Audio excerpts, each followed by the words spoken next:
was talking to my trainer the other day. We were working out in my backyard, and he was wearing my out, man. And I sat down on the wall, and I said, man, I'm struggling today. This is hard. And my trainer's a younger guy. And he said, what do you mean? I said, man, this workout is hard. He said, no, man, this is hard. He said, how you came from a poor kid in the projects to this house you got in this neighborhood and the TV star, he said, that's hard. And I had to catch myself, because working out ain't near as hard as the struggle to get where you want. And everybody in this room wants two things. Everybody wants to be successful, and everybody wants to be happy. I'm going to tell you something about that. That happiness and success is available for every last one of you. But I'm going to tell you what you're going to have to do. You're going to change your mindset. If you're planning on being successful, you have to change this here. The difference between successful people and non-successful people is right here. It ain't no difference. It ain't none. I ain't got no more than none of y'all got. God gave me the same thing he gave y'all. God loved me the same as he loved all y'all. He don't love me more than he loved you. But you have got to change your mindset. You got to get funky if you want to be successful. If you think that they're going to mail this money to your house, you're dead wrong about that. If you think they're going to pave the way for you and make it easy, you're dead wrong about that. If you want to be successful, you got to change your mind, and you're going to have some faith. And grow your wings on the way down. See, the people that will live their dreams, the 2% that will do that, these are, and write this down, become a risk taker. They're risk takers. They don't mind failing. They don't mind making mistakes. They're willing to take life on, take life in the collar. This God said, if you're not willing to risk, you cannot grow. And if you cannot grow, you cannot become your best. And if you cannot become your best, you can't be happy. And if you can't be happy, then what else is there? I like what Helen Keller said. She said, life is short and unpredictable. Eat the dessert first.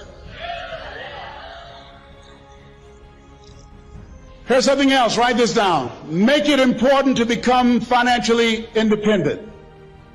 You know, people say money won't make you happy, but everybody want to find out for themselves. You look at yourselves, make it important that you find some way to use your talents and gifts to generate the income that allow you to control your destiny. I read something that said, either you control your destiny or someone else will. You have got to make some decisions in your life, but you got to tie it to this gift.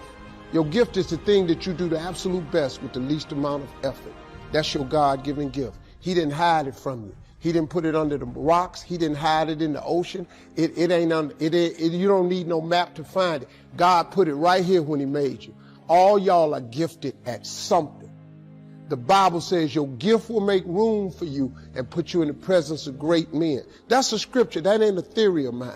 See, I ain't got but one gift. I have the ability to take information and transpose it into comedy immediately. I don't even have to think about it. I don't even have to, it's just what I do. I dealt with people with multiple personality disorders, 52 different personalities, and how to put them back together. And I dealt with people with no personality who have a much bigger problem. No matter what the diversity of people I've dealt with and the diversity you've seen in this show, the ultimate question I'm always asking is, how do I help people to break through? The question is, what are you breaking through to? In essence, all of us at some level to feel alive have to always feel like we're growing. When people ask me, what does it take to be happy? I always tell them one word: progress. Progress equals happiness. Even if you're not where you want to be yet, if you're on the road, if you're improving, if you're making progress, you're going to love it. You're going to feel alive. On the other hand, it doesn't matter how successful you are. If you stop growing, you start dying inside. Now, how does this relate to this session on breakthrough? Well, I'll say it's really simple. If you and I want to know what it takes to be happy, we have to understand what is our current blueprint of how our life's supposed to be. Now, what do I mean by blueprint? Well, we have a story in our head of how life's supposed to be. Some people's story is you work hard in school, you become really great, you're a nice person, you're a good person, and then you grow up and you take care of yourself and you find the ideal man and you fall in love and you have a white picket fence and you have 3 perfect children and you live happily ever after. Somebody else's story, the old story was, you work really hard in school, you excel in college, you go to work for a big corporation, And you move up through the ranks until you're the president or chairman of the company, and you become successful and respected throughout life. These are some old stories. Obviously, the stories that we hear today of what people's lives are supposed to be like are completely diverse. We no longer have these little archetypes, but one archetype still seems to remain. And that archetype is, in order for you to really feel like you're enough, many people believe they have to achieve an enormous amount.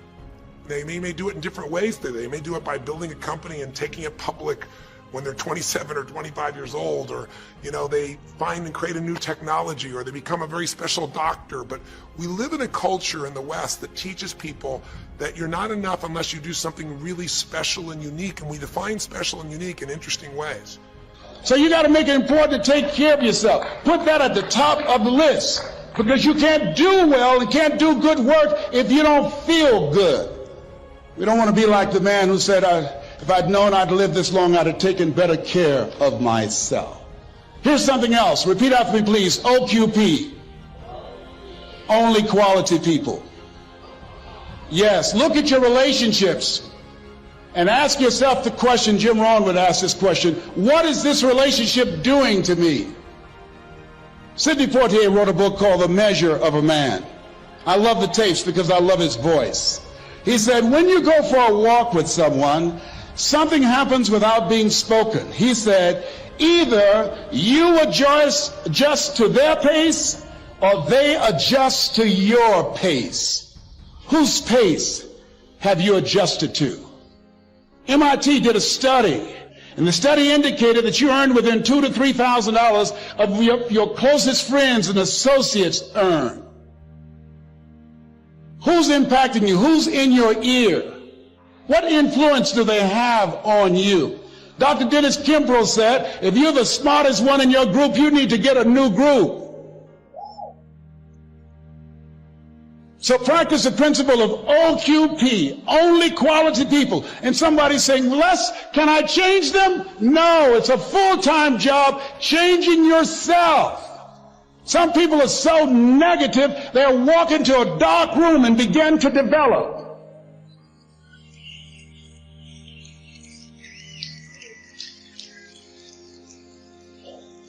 My family members and friends call me crazy for going to seminars, spending money on books and tapes and going to seminars. When are you going to stop going? I said, when I die. See, if you and I from this day forward are going to be happy, just remember what we've said. It takes two things, grow and give. A meaningful life comes from growing, that sense of progress, and it comes from having life not just be about me, but about we, doing something that makes me feel connected to other people besides myself. That growth, that sense of contribution fills a deep spiritual need that we all have. If you are unhappy in your life, you got three choices, really two. Blame, that's not a choice, it's not going to work. Don't blame someone else, don't blame the event, don't blame yourself. Just figure out what you're going to do to change your life. That's my specialty. If you like my coaching or my team's coaching, come visit with us. Come to an event, come get a coach, come to a program, and we'll guide you through it more than just a few minutes like this, and we'll do it directly in an environment that'll shift you. Or change your blueprint. You're going to have to rewire what's going on inside, and that's what we focus on as well. So I hope this journey has been an interesting one for you. I hope it's opened up your eyes to what it takes to go from where you are to where you want to be. It takes changing your emotional pattern. It takes bringing presence to your life. It takes realizing you have no problems compared to somebody else and putting your life in perspective. It takes the ability to deal with those extreme stresses that happen in your life by questioning your limiting beliefs. And again, we'd love to coach you and show you how to change those in a permanent way where it happens automatically, just like lifting weights so often until the muscle's always there and you find yourself able to follow through. It takes for you to be able to figure out how to deal with crisis and how to turn it around. It takes facing your fear. It takes pushing yourself through what used to stop you. It takes putting yourself in a position where you connect to what's more important than just yourself, what you value than just yourself. And it takes, I think in this case also, the ability to realize that no matter what happens to you, you're more than that moment. You're more than the story you think you're supposed to be. And that even when you're not matching what you think you need to be, maybe there's a reason for that. Maybe you're having to find a different part of yourself that's going to fulfill you at a much deeper level. Sometimes failing to get your goal gives you your destiny. I can't tell you how many people I've known over the years who had an idea of what they thought their life was supposed to be like, and they didn't achieve it, and they felt miserable and upset and frustrated, and one day an opening happened and they went, oh my God, thank God that didn't happen. I think it's Garth Brooks had a great song, and it's a song about when he was in high school and he was in love with this girl, infatuated with her, and she didn't even know that he existed. And he prayed to God every day that she would notice him, that she would fall in love with him.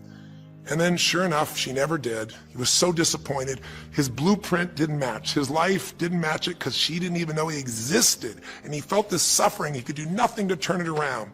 Well, 15 years later, he became a guy named Garth Brooks, somebody everybody knew, and he could rock, stadiums with his energy and his song and his music. And he goes back to be at his high school reunion. I think it was his 15-year reunion, if I remember correctly. I don't remember the exact year, but all I remember is he said he saw that woman that he was so obsessed by. He was looking forward to seeing her. And now he was Garth Brooks, and he met her.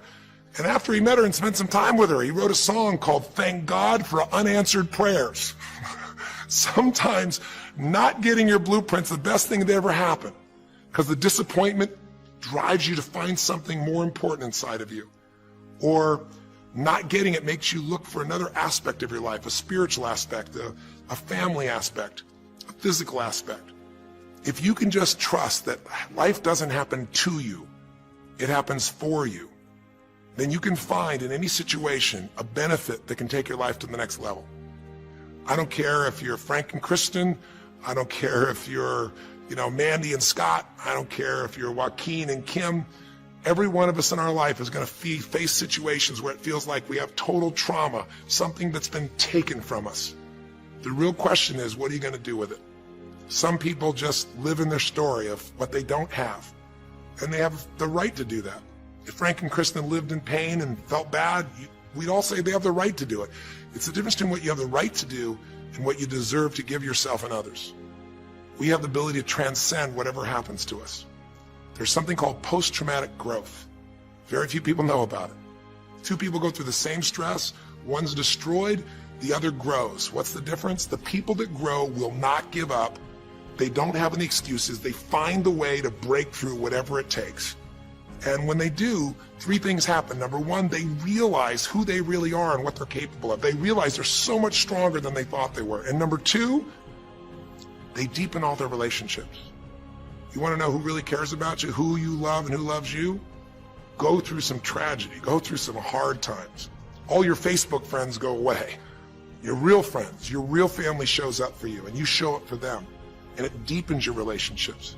And the third thing happens, if you can push yourself through and break through whatever challenges life gives you, is each time you have a breakthrough, you get stronger. And it almost like builds a psychological immunity in you, where suddenly, all of a sudden, it's like stuff happens, and you know stuff's going to happen, and you're not scared of it anymore. Because after you've been through a stroke, after you've been through, losing the use of some of your body, your senses, after you lose a family member, and you break through to that, you get to the other side, it's like, give me your best shot, life. It's almost like there's this psychological immunity that says, I'm ready for whatever life will give me. I don't want challenges, but if they're here, I know I can handle them. That strength of spirit is what creates a sense of freedom and joy in life. And that strength of spirit basically comes from living a life where you are constantly and never-ending flinging away to improve yourself and to help others. That's my mission, and if we can serve you again in the future, I hope you'll check us out. There's 3 ways you can continue to participate with us. You can come to an event. Come have an experience with us live at a weekend at our Unleash the Power Within or our Date with Destinies. I think you'll find it's very different than just sitting here talking to you quietly, sitting in front of your computer screen. It's a rock and roll environment. It's like going to the ballpark and having one person sitting there talking to you versus being in the ballpark or the rock and roll concert, with 50,000. There's an energy and a power that comes from it. Second is there's immersion. Here we talk for an hour, there's distractions and emails. There it's total focus, and we go for immersion where literally what we did here over 6 weeks, few little conversations, all that happens over and over again, multiple times a day, and you get that shift. So come to an event or call up and get a coach. We have people that you can work with and have a free coaching session and make sure it's really valuable for you. But these are people that can check in with you to help make sure you break through, you make the changes you want to make in your career or your finances or your body or your emotions or whatever area matters to you. And finally, lastly, and probably most importantly, every day you got to feed your mind. Because every day, most of us are turning on, some form of news. It shows up in our pocket, in our Blackberries or iPods or our iPhones, I should say. It shows up, on your computer constantly. It chases us, and it rarely does a good idea interrupt you. Really, what you have to do is pursue the ideas, pursue the experiences that are going to change your life. And we have a way to do it called net time, no extra time. A way where you can keep feeding your mind the stuff that really matters with some products or services. So if you're interested in any of those things, be sure to click on your interest of an event or interest in having a free coaching session, or maybe try one of our audio programs, because the other challenge here is with video, you got to sit here potentially and watch me, but with audio, you can do it while you're working out, you can do it while you're cleaning the house, you can do it while you're driving in the car, while you're getting to work. We'd love to continue serving you in any way we can. I know I've gone long in this session, but I really want you to think about, how can I get my life the way I want it to be? The way I do it is I figure out what my blueprint is and I update it for what life is. I change my life, match my blueprint, and suddenly my life feels full and alive. Thank you for the time that we spent together here. I've really enjoyed our time, and I hope that this breakthrough series reminds you to never settle for less than you can be. Never settle for less than you can give or you can share. Live strong, live with passion, and God bless.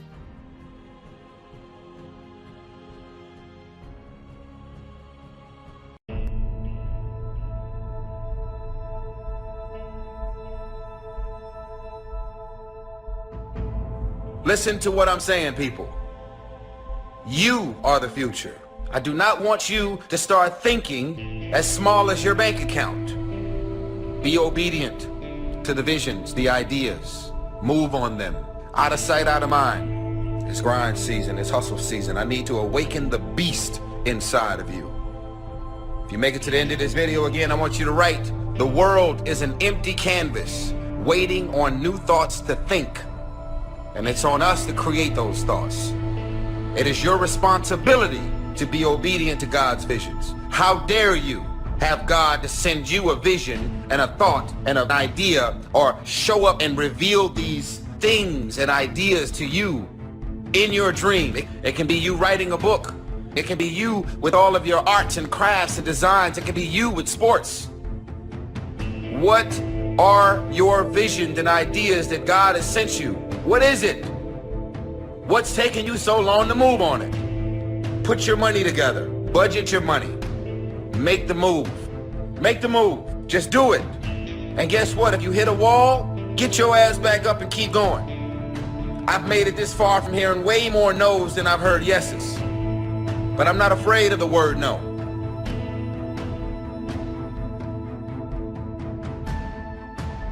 Write the vision and make it plain, so that he who reads it will run to it. And even though it tarry, that means take a long time, wait for it, for surely it will come at an appointed time.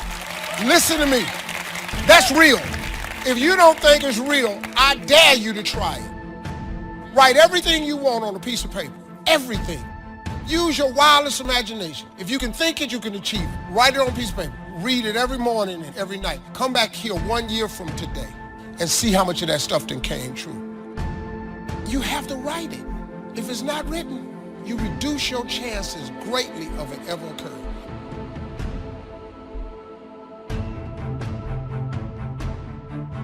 Nobody's gonna come knocking at your door with opportunities.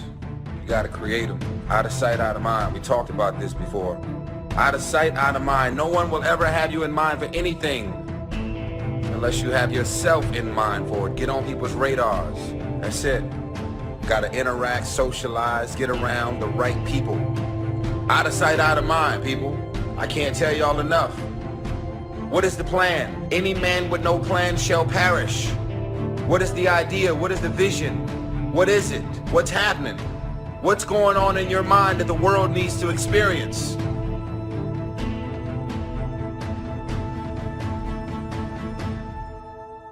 One underneath the other. Just let your dreams run free here, not what you think you can get, but what you want. If everything fell into place and you could have whatever you wanted the next 10 years, what would that be? Little things, major things, insignificant things, doesn't matter. Just make the list. I gotta tell y'all something. The real reality is this.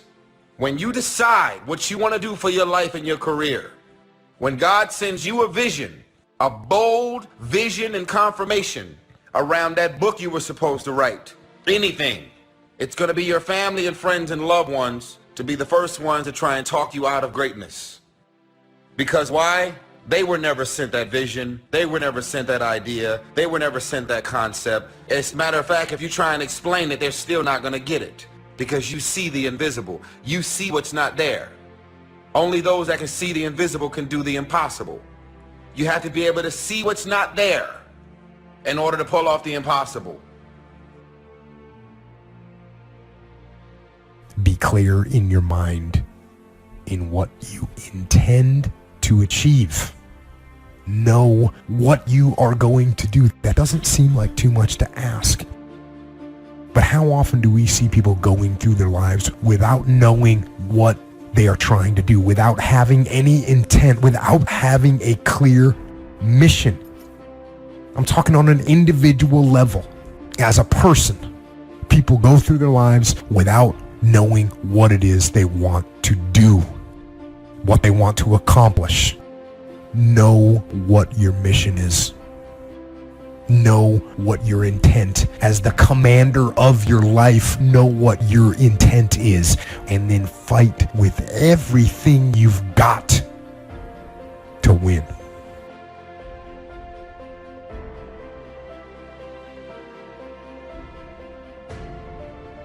Three major parts to personal development. Number one is physical part. Part of success is physical. Some people don't do well because they don't feel well. One of the first things to go to work on with intensive effort, and that's your own good health. Because a lot of things come from that. You know, the future possibilities could be greatly diminished by being lazy in producing maximum health. If you'll take care of that as a support system, you can't believe what else is possible. You can't believe what the mind can think of. You can't believe your imagination and your faith and your ability to say, hey, I'll go to work and produce the muscle to do the deal. Why? I'm healthy. I'm vigorous. I'm vital. I'm not out of breath. But sometimes, you know, when all these ideas and stuff comes and, you know, you're a little bit too weak to even attempt, you say, oh, I'm not sure I can do that. The doubts sometimes are more physical than they are mental. You haven't got the vitality to believe it's possible. But if you've got the vitality and the strength and you've got the health to do it, I'm telling you, ideas seem to love to be invested in healthy people that have got the ability and the ambition to pull it off. They got the health to do it. They got the strength to do it. So why not start with the health and see if your own vitality would inspire you to more imagination? Because now when you imagine, you can pull it off. But if you can't pull it off, you know, why imagine? The imagination says, why to go to work and spin all of these goals and stuff when the body isn't ready to produce? So start with physical. It's very important. Now here's some good ideas. There's scripture that says this, treat your body like a temple. Excellent phrase. A temple meaning something you take extremely good care of. Treat your body like a temple, not a woodshed. Here's why. The body and the mind work together. The body and the physical and the health is a support system for the mental that can dream, that can think, that can ponder, that can wonder, that can design, that can believe, that can have the spirit and all that's possible in terms of emotional content. But now, since the mind and the body work together, you got to take care of the body as a support system.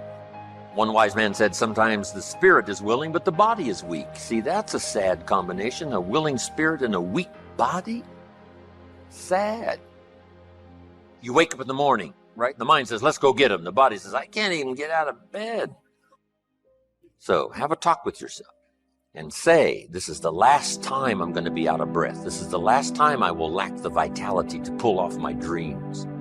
Because sure, the dream factory will shut down if you haven't got the vitality and the energy and the health to pull it off. So start taking care. Now here's the key to be conscious of self, but not self-conscious. You just got to take care of it. You don't have to be a fanatic. It doesn't take 8 hours a day pushing weights to have relative good health. Just do the simple stuff, the exercise and the nutrition and the health and just do the stuff. You know, for normal pulling off with vitality, the dreams that you want, just a simple little plan will do. Now also part of the physical is the outside as well as the inside. Interesting phrase written. It says, God looks on the inside, people look on the outside. So you got to take care of both. The inside for God and the outside for people. What's the old phrase? You never have a second chance to make a first impression. So the outside appearance is also valuable as well as inside vigor and vitality. Somebody says, well, people shouldn't judge you by your appearance. Let me give you a clue. They do. You can't bypass that. Now, of course, when people get to know you, they'll judge you by more than just how you appear. But physical, outside, inside. Here's what's good advice. Make sure the outside is an excellent reflection of the inside. Take care of both. So first, in personal development, on these three parts is physical. Here's the second, spiritual. I am a believer that humans are a special creation. I don't ask other people to adopt my belief, but I simply am a believer that humans are unique among all life forms. We're affected by how we feel, attitude. This is the emotional part. We need the intellectual part to set sail. So as the winds blow, we can still get where we want to go. Redefine, keep strengthening our psychological and philosophical guidance system. But now we're also affected by the emotions. That's the power. 4 things to consider on attitude and how you feel. Here's number 1. It's how you feel about the past. Past experience, even past losses, past failures, as well as successes. To review it and go back over it, see where you went wrong, correct that, invest that now in the future.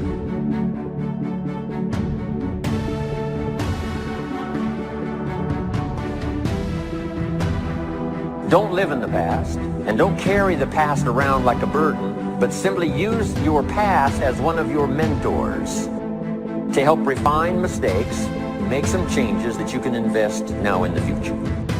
Here's the second attitude. It's how you feel about the future.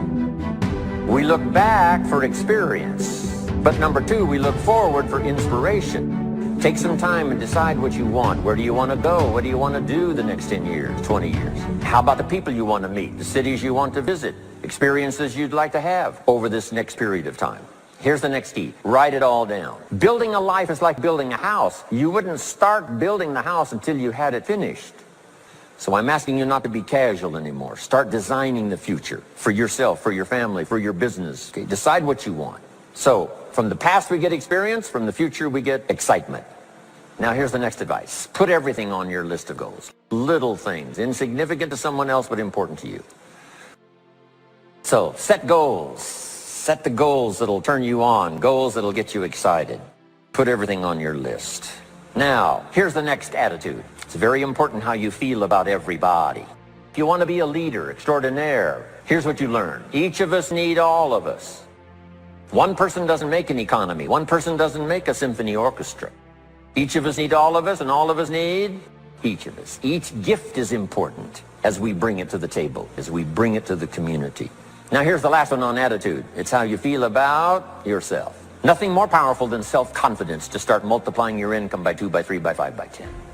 It comes from self-esteem. Doing the things you know you should do, and at the end of this day, your self-esteem is soaring and high. 3 key words. Remember these words? Here they are. Study, practice, and teach. If you are a believer in whatever religion or whatever spiritual part of your program, these are 3 excellent words. Study, practice, teach. Don't neglect your studies on your own spirituality, whatever its origin, whatever your beliefs. Then practice, put it into practice so that, number 1, you become a good role model, first for your children. Then teach, pass it on. You got to pass it on to the next generation and the next generation. What if the next generation gets a little weaker and the next generation gets a little weaker? Now the family foundation is starting to be weakened, which now weakens the nation because the nation is built up of strong family foundations. Now here's the third part. First is physical, second is spiritual, third is mental. Some key phrases on the mental part. First, the mind must be nourished. Food for thought. Bread for the head. Yes, you need a slice of toast in the morning, right, for your body, but you need a slice of cassette you put in the car system and listen and listen. Let something feed your mind. Here's what I teach in one of the other seminars on the mind, and that is stand guard at the door of your mind. Don't just listen to anything and everything. Make sure that you're your own best filter of what goes into your mental factory and spins out the fabric of your life and future. Stand guard at the door of your mind. Spend time. Be a selective listener. But you got to have a good diet, a good mental diet. When you walk into a home and walk into the pantry of the kitchen, you take a look what's in there. This family's either going to be healthy or it isn't going to be healthy. A lot depends on what's in the cupboard. What you bring home, right, from the grocery store that you feast on for the body.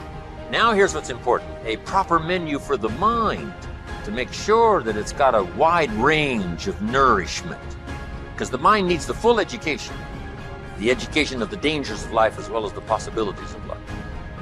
Life consists of really two major things. One is avoiding the dangers and taking advantage of the opportunities. That's what life is all about. Avoiding the dangers and taking advantage of the opportunities.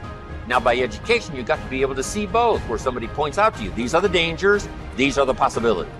And if you keep refining your ability to see the dangers, to avoid as many as possible, and to see as many opportunities as possible, and to maximize those as you go and refine and go produce and refine, now that starts to develop the foundation for what we call a good life, a productive life, a fulfilled life.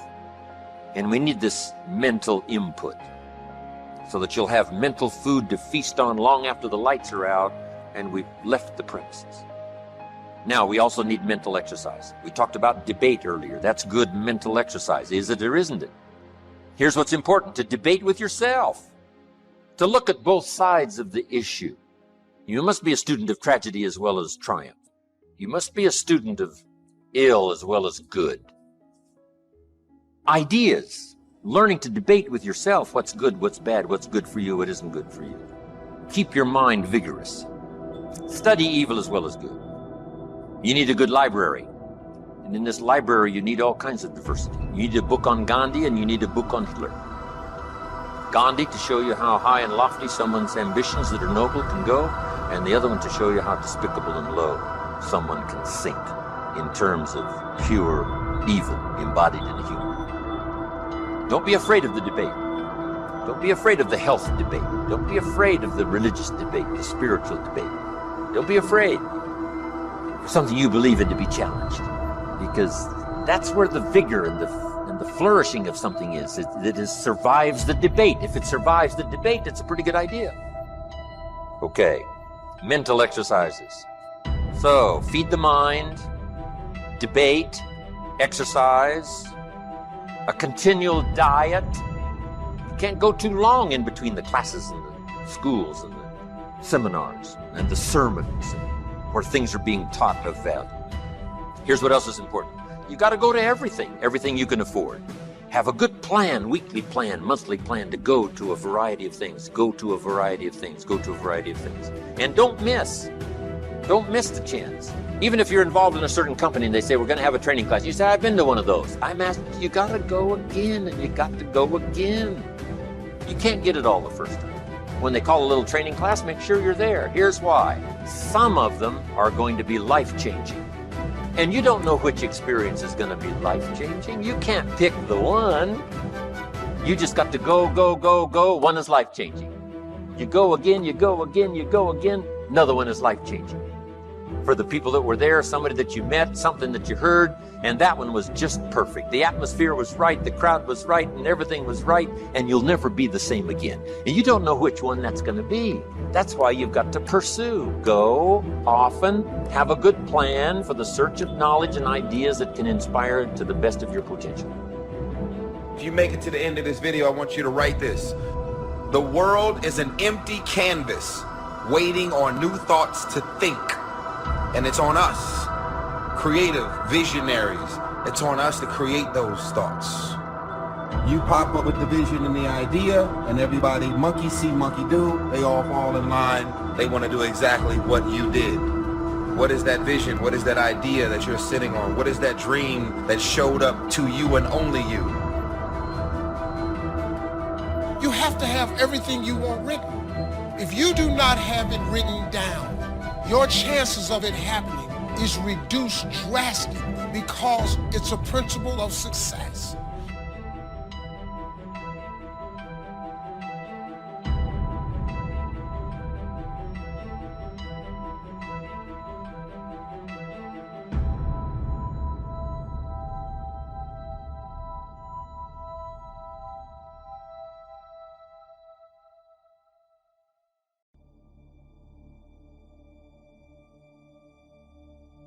What you put in will produce the output. Okay. So when you see a situation that's difficult and you see a situation that, other people don't want to do, you should maybe be the person who steps up to that and says, dude, I'm willing to do that because I'll learn this. I'm willing to take on that because I'm willing to get this skill. I'm going to endure this adversity because I know it's going to make me stronger. All right. So look at these as an opportunity for you to grow, as opposed to something that you should run away from because it's going to be difficult. This is something that champions and successful people who are great at what they do and live great lives that bring other people up do automatically. Okay. So that's the first thing. Embrace your adversity and look for opportunities to get better and grow. Now, the second thing I think is going to resonate with a lot of you guys. Dude, a lot of you guys, for lack of better terms, you got no swag, okay? And what I mean by that is this. It's not that you don't, it's that you're too afraid to show it, all right? You let people humble you to death. What does that mean? You guys all know what that means. Think about the time that you said, to your best friend or your group of friends or your girlfriend or your boyfriend, and you said, what your real dream was. You got all this courage and you got vulnerable and you decided you were going to tell the truth about what it is you wanted to achieve. And then what happened? You got laughed at. And he's, oh, Andy, dude, come on, man. Like, what are you really going to do?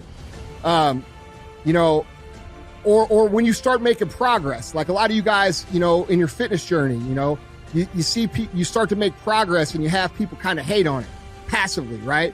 Oh, you're getting all serious about that health junk now. Well, yeah, no shit, motherfucker, because it's important. Or you start to have a little success in your business and people start telling you, oh, Andy thinks he's hot shit now, blah, blah, blah. Okay, these are what I'm talking about. You guys allow a lot of the people that you connect with and you allow in your life to pull you down because you feel obligated to hearing their opinion or listening to them because of the context of the relationship. Maybe it's your brother, maybe it's your friend from high school, maybe it's your girlfriend, maybe it's your boyfriend, maybe it's your mom, maybe it's your dad, right? And we all love these people, and these people mean well most of the time. And what they don't understand is when they criticize us for having a little success or laugh at our dreams, what does that make us do? It makes us pull back. It makes us get more conservative. It makes us not say what we want. And I can promise you, if you can't say what you want, you'll never achieve what you want. All right? It'll never happen. So you guys have to understand that it is okay to believe in yourself. It is okay to say, I'm going to do this. It is okay to celebrate your successes. Winning in life in any area is a great thing. Victoria and I were in another city walking through a park, and it was full of these huge cactus plants. They stood over 30 feet tall, all kinds of incredible shapes. I was amazed at not only how beautiful they were, but how big they were. As we continued through the park, enjoying all the sights, we came to a group of cactus that looked the same type as the large cactus, but they were only about my height. I went over to them and looked closer, trying to figure out why they were so much shorter. I said to Victoria, they must be a different kind. She looked up and said, no, Joel, it's that tree. There was this large oak tree, and its branches were keeping the sun from hitting these cactus. What's interesting is they have the same potential as the cactus that were 30 feet tall. They're in the same soil, same climate, same weather conditions. The only difference was something was blocking their growth. Because they're constantly in the shade, they're only a fraction of what they were created to be. Now, I wonder if something is blocking your growth. Are you under the shade of what someone spoke over you, told you what you couldn't do, how you're not that talented? Now that shade is limiting your life. Are you under the shade of intimidation, afraid to step out in faith, thinking of all the things that could go wrong? Do you have friends that are blocking your growth, causing you to compromise, do things that are holding you back? What could you become if you got out from under that shade? How high could you go if you made some adjustments? The good news is the potential is still in you. You can still become who you were created to be. You just have to get out from under that shade. Remove what's blocking your growth and you'll begin to blossom. You'll go to new levels. There's nothing wrong with you. You have the life of Almighty God in you. He created you to rise higher, to be successful, confident, to leave your mark. I was talking to a man and he was so down on himself because of past mistakes. He went on and on telling me everything he had done wrong. He was so focused on his past that it was poisoning his future. You may have made mistakes. We all have. But don't let guilt stunt your growth. Come out from under that shade. Quit thinking about all the things you've done wrong, living in regrets, thinking you've seen your best days. When you live guilty, you're in agreement with the enemy. He's called the accuser. He'll remind you of every mistake you've made for the last 20 years. He'd love for you to go through life feeling wrong about yourself. What he's trying to do is stunt your growth. He'll do his best to keep you in the shade. He knows your potential. He knows you were created to soar. That's why he works overtime trying to make us feel guilty, whispering, you don't measure up. You failed again. You blew your diet. You didn't spend enough time with your children. There's always some reason to be down on ourselves.